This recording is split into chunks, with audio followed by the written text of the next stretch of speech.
Hello guys, I hope you all are fit and fine. Welcome to Java Gurukul. In our previous shorts, we have discussed Java 8 interview questions and topics. And today we are going to do a practical on it. Let's start with default methods in interfaces. Default method in interfaces has been introduced in Java 8. But always I recommend to my students, if you are going to learn or if you are going to start something, always try to understand of its need. If you are familiar with the need, you can easily understand what is it. इसलिए हम आज जावा 8 करते हैं. अब मेरे पास already clips है, मेरे पास core Java का एक नाम का एक प्रोजेक्ट बना हुआ है. ठीक है, इफ़ यू नोटिस्ड इसमें मेरे पास जावा SE 1.7 है. दैट मीन जावा 8 से लोअर वर्जन है मेरे पास. तो हम देखते हैं कि जावा में 8 में कि हमें डिफ़ॉल्ट मेथड की ज़रूरत क्यों पड़ी, क्यों हमें इसको चेंज करना पड़ा इंटरफेसेस को.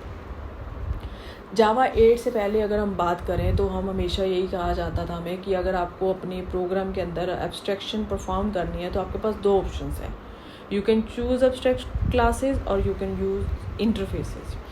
अगर आपको इंटरफेसेस में यूज़ करने हैं तो that mean you are going to perform 100% abstraction. That mean we have all type of methods belong to abstraction.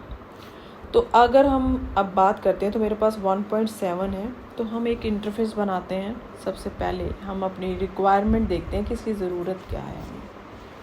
Not the class interface. हम एक इंटरफेस बनाते हैं. मैं एज्यूम करती हूँ कि मेरे पास बहुत सारे यूज़र्स हैं और वो सारे यूज़र्स ही जैसे कि एडवाइज़र्स हैं, मेरे पास कस्टमर्स हैं, मेरे पास एम्प्लॉयज़ हैं, या जितने भी तरह के यूज़र्स हैं. लेकिन एक्चुअल में वो टर्म क्या है, यूज़र. उनके नाम अलग अलग होंगे, उनके डेजिग्नेशन अलग अलग होंगे, लेकिन एक्चुअल में वो यूज़र्स हैं. तो मैं एक जर्नल सा इंटरफेस बनाती हूँ जिसका मैं नाम रख रही हूँ यूज़र. तो हमें पता है कि इंटरफेस में आप एब्स्ट्रैक्ट मेथड्स बनाते हैं. तो हम एक मेथड बनाते हैं स्ट्रिंग गेट नेम. तो ये मैंने एक एब्स्ट्रैक्ट मेथड बनाया. ठीक है, सिमिलरली हम एक और बनाते हैं void set name. तो यहाँ पे हम एक स्ट्रिंग पास करते हैं जिसमें हम नेम एक्सेप्ट करेंगे. राइट. तो एक तरह के दो गेटर सेटर हो गए मेरे पास. एक मैंने गेटर बना लिया, एक मैंने सेटर बना लिया. ठीक है, आप कोई भी मेथड बना सकते हो. आप सेव का बना लो, अपडेट का बना लो, यूज़र को अपडेट करना है, यूज़र को सेव करना है, आप कोई भी मेथड बना सकते हो. हमें सिर्फ एक्चुअल में पता करना है कि हमारी प्रॉब्लम क्या थी जिसको सॉल्व करने के लिए हमें डिफ़ॉल्ट की ज़रूरत पड़ी. लेट्स सी, ये मेरा यूज़र है, यूज़र इंटरफेस. अब मैं एक क्लास बनाना चाहती हूँ एम्प्लॉय नाम की. अब मैं ये ज़्यूम कर रही हूँ कि ये एम्प्लॉय भी एक यूज़र है. तो हम क्या करते हैं, इम्प्लीमेंट करते हैं किसको, यूज़र को, क्योंकि एम्प्लॉय को भी नेम चाहिए ऑब्वियसली. राइट. तो हम क्या करते हैं, सेव करते हैं इसको. ठीक है, तो हमारे पास अभी हमने एम्प्लॉय बनाया है. तो जैसे ही आप कर्सर वहाँ पे लेके जाओगे तो यू कैन सी दैट ये एक्सेप्शन आने का रीज़न क्या है कि यूज़र के अंदर दो एब्स्ट्रैक्ट मेथड हैं, गेट नेम और सेट नेम. अब जैसे ही मैंने इसको इम्प्लीमेंट किया अपनी एम्प्लॉय क्लास के अंदर, तो मुझे उन दोनों मेथड्स को यहाँ पे बॉडी देनी है. I have to implement them. तो जैसे ही मैंने क्लिक किया तो ये दोनों मेथड्स मेरे पास आ गए. अब इनको यूज़ करते हैं. तो हम क्या करते हैं, गेट नेम क्या कर रहा है, मेरे एक नेम को रिटर्न कर रहा है. तो हम क्या करते हैं, एक वेरिएबल लेते हैं, इंस्टेंस वेरिएबल नेम. तो हम क्या करेंगे, यहाँ पे रिटर्न किसको कर देते हैं, नेम को. राइट. तो मैंने इसको बॉडी दे दी. अब मुझे सेट करना है. तो हम क्या करते हैं, this dot name equals to name. अगर आपको दिस का मीनिंग यहाँ पे क्लियर ना हो तो आप मेरी जो लास्ट वीडियो थी दिस कीवर्ड पे, तो वो आप देख सकते हो, जिससे आपको इसका मीनिंग क्लियर हो जाएगा कि मैंने यहाँ पे दिस क्यों लगाया है. If I am putting this dot name, that mean I am saying that this is my instance variable, और on the right side this is my local variable. तो मेरी रिक्वायरमेंट यहाँ पे क्या थी कि मैं लोकल वेरिएबल से जो वैल्यू मेरे पास आने वाली है मैं इसको इंस्टेंस वेरिएबल को देने वाली हूँ, क्योंकि इंस्टेंस वेरिएबल को मैंने यहाँ पे रिटर्न किया है. तो जो पर्सन यहाँ पे नाम सेट करेगा उसको इसके थ्रू वो नाम मिल जाएगा. तो एक बना लिया मैंने. सिमिलरली हमें अज्यूम करते हैं मेरा एक और यूज़र है, उसको भी नेम चाहिए और नेम सेट करना है और डिस्प्ले करना है. हम एक नई बनाते हैं कस्टमर नाम से, और सेम हम यूज़र को यहाँ पे इम्प्लीमेंट करते हैं और इसका नाम चेंज करेंगे. यूज़र की जगह पे आई मीन कस्टमर हो गया हमारे पास. ठीक है, अब एक और चाहिए मुझे.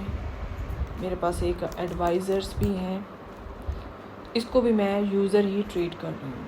तो सेम चीज़ हम यहाँ पे भी करेंगे. एडवाइज़र्स. अब आप देख सकते हो मेरे पास 3 यूज़र्स हैं एक तरह के, एम्प्लॉय, कस्टमर, एडवाइज़र. ये तीनों किस टाइप के हैं? यूज़र टाइप के हैं. अब तीनों को ही नाम चाहिए था, नाम डिस्प्ले करना है, नाम सेट करना है, गेट एंड सेट. तो मैंने क्या किया, मैंने एक यूज़र बनाया इंटरफेस, और मैंने इन तीनों को वो इम्प्लीमेंट करने के लिए दे दिया. तो इन्होंने क्या किया, उसको यूज़ कर लिया.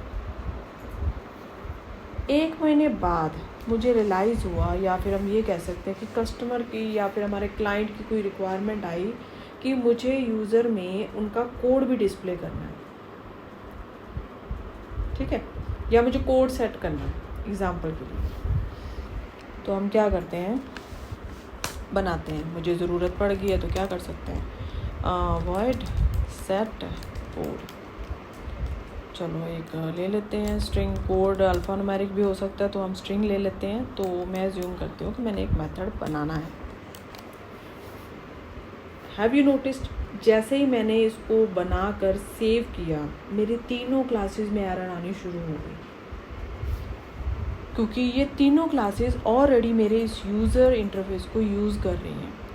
जैसे ही मैंने इसमें चेंजेस करी, क्योंकि मेरी रिक्वायरमेंट थी, मैं नया मेथड बनाना चाहती थी, मेरी रिक्वायरमेंट है यहाँ पे. मैंने जैसे ही यहाँ पे मेथड बनाया, इमीडिएटली क्या हुआ, मेरी तीनों क्लासेस में एक्सेप्शन आनी शुरू हो गई. अब अगर मान लो मेरे पास 10 क्लासेस होती हैं तो 10 क्लासेस पे एक्सेप्शन आती. 1000 है तो 1000 क्लासेस पे आएगी, 10 है तो 10 क्लासेस पे आएगी. अब मेरी प्रॉब्लम क्या है, मैं चाहती हूँ बनाना, लेकिन मेरी प्रॉब्लम ये है कि मैं सबको ठीक भी नहीं करना चाहती. अब मैं इन सबको अगर मैं ठीक करती हूँ तो मुझे एक एक को ठीक करना पड़ेगा. सब जगह पे जाके मुझे राइट क्लिक करना पड़ेगा, या मुझे कर्सर लेके जाना पड़ेगा, ऐड अन इम्प्लीमेंट मेथड करना पड़ेगा, और मेरा यहाँ पे कोड आ जाएगा. सिमिलरली मुझे हर जगह पे जाके करना पड़ेगा. ये तो बहुत हेक्टिक वाला काम है, ये तो सबसे ज़्यादा टाइम कंज्यूमिंग है. इस तरह से तो कोडिंग नहीं होती, ये तो मुश्किल है. या फिर अल्टरनेट क्या है, अगर मुझे कोड सेट करना, मैं एक नई इंटरफेस बनाऊं, उसमें बनाऊं, फिर उनको भी प्रॉब्लम वही है आपकी कि अगर आप बना लेते हो उन तीनों क्लासेस को, उसको भी इम्प्लीमेंट करना पड़ेगा. But that is not a solution. तो हमने इसको ओवरकम करना है, लेकिन हम कर नहीं पा रहे हैं. तो ये हमारे डेवलपर की प्रॉब्लम थी. एग्जिस्टिंग इंटरफेस में आप जब भी चेंजेस करते हो तो वो सब जगह पे होंगी जहाँ पे वो इंटरफेस यूज़ हुआ है, जहाँ पे वो इंटरफेस इम्प्लीमेंट हुआ है. अब यही प्रॉब्लम है. तो फिर अब हम इसको सॉर्ट आउट कैसे करते हैं? तो नहीं कर पा रहे थे हम जावा 8 से पहले. अगर मैं ये सोचूं चलो एक काम और भी कर सकते हैं, चलो ट्राई करते हैं कि हम इसको ना बॉडी दे देते हैं ताकि इसको इम्प्लीमेंट ना करना पड़े. लेकिन फिर वही प्रॉब्लम है, इंटरफेस 100% अब्स्ट्रैक्शन के कॉन्सेप्ट पे चलते थे, तो ये करते नहीं है फॉलो. अगर आप बनाते हो तो आपको देखना एक्सेप्शन क्या आ रही है. आप पढ़िए इसको. Methods do not specify a body, abstract method ही बनते हैं बाय डिफ़ॉल्ट। सारे ही मैथड इसमें अब्स्ट्रैक्ट क्लास के होते हैं, आप इसमें बॉडी दे ही नहीं सकते हो, तो ये भी आपके पास सोल्यूशन नहीं है। तो एट द एंड हमारे पास कोई सोल्यूशन नहीं था। आप एग्जिस्टिंग इंटरफेस में अगर आप चेंजेस करते हो तो you have to bear lot of code changes, so वो हमें नहीं करनी थी।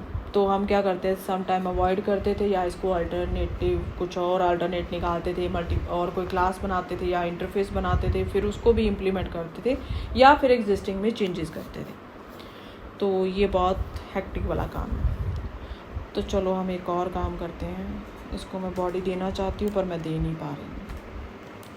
तो हम क्या करते हैं, हैव यू नोटिस्ड, मैंने आपको पहले बताया था कि मेरे पास 1.7 है, तो हम क्या करते हैं, इसको चेंज करते हैं। आप प्रॉपर्टीज़ में जाओ, 1.7 को एडिट करो, इसको 1.8 करो, फिनिश करो, अप्लाई एंड क्लोज करो।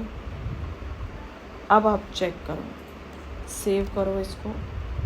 जैसे ही आप इस पे कर्सर लेके जाओगे, अब आपके पास इसको फिक्स करने की ऑप्शंस आ गई हैं कि आप इसको कैसे ओवरकम कर सकते हो, कैसे आप अपनी चीज़ों को भी कर सकते हो।